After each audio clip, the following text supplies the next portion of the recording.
How's it going, everyone? Today, my name is Pastor Dave, and today I'm going to be teaching you how to make the perfect cup of pour-over coffee.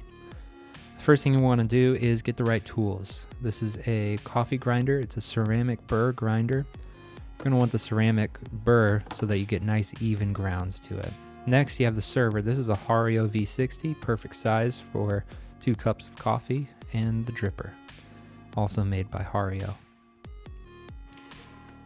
Next is the dripper stand. I'm not sure which company makes this because it was a gift. And then finally, you want your coffee scale. Make sure it has grams. First step is to measure out the coffee. I like to use the ratio of 16.9 grams of water to 1 gram of coffee. Thank you, Phil. Doesn't have to be perfect. Adjust to your liking. Next, you put your grinder back together. For us, we have a hand grinder today. And then you start grinding. This is going to take a lot of work. You can get an electric grinder, but I'm stubborn and this works just as well. Before you get too far along, go ahead and stop and check to make sure your grind isn't too coarse or too fine. You're going to want it to look a lot like sugar, but again, grind to your liking. Next, you want to start your water going. I like to use filtered water, or if you are like me and you don't pay attention to how much water is in your filtered water pitcher, go ahead and use sink water, heated to about 205 degrees Fahrenheit. Put that aside while it warms up, and then get back to grinding. A lot of grinding. Once your water is heated up and your beans have been ground, go ahead and grab one of these cone filters. These are made by Hario, the O2s. They fit the V60 set, and give a fold on the side with the seam. I'm not exactly sure why you do this.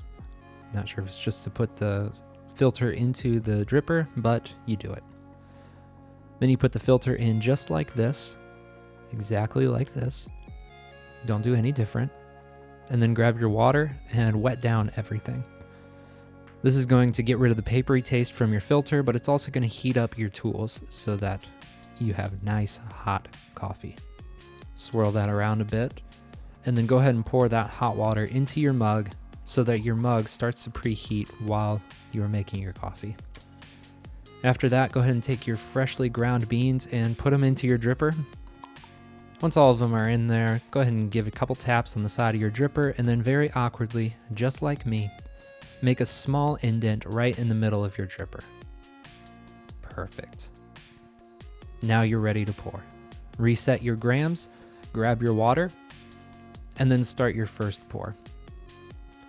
You should pour, starting in the middle, pour in a circular pattern, just enough to cover the grounds for this first time. And then once those grounds are sufficiently covered to your liking, you're going to want to take a break, stop for about 30 seconds, and let that water drain through. This is going to release some of the air. You're going to see lots of bubbles. It's going to feel like you're doing science. It's fantastic. After those 30 seconds are up, you can begin your first official pour. Starting in the middle again, you're going to want to start pouring and swirling around in a circular motion. This is going to be about half of your total amount of water. So we are doing 500 grams of water total. This pour was about 250 grams. Then you're going to let that drain out for 1 minute. Once that one has drained, then you're going to start your next pour. I don't have a video of this, so here's my window.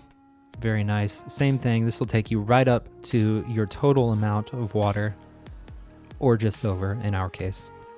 Then you're going to let that drain out until all of the water is drained from your grounds, and you just have a nice even bed of grounds left in there. Now all that's left is for you to throw that away. Grab your preheated mug and pour yourself the perfect cup of pour-over coffee. And that'll do it for me. My name has been Pastor Dave, and may your coffee be strong. Goodbye, friends.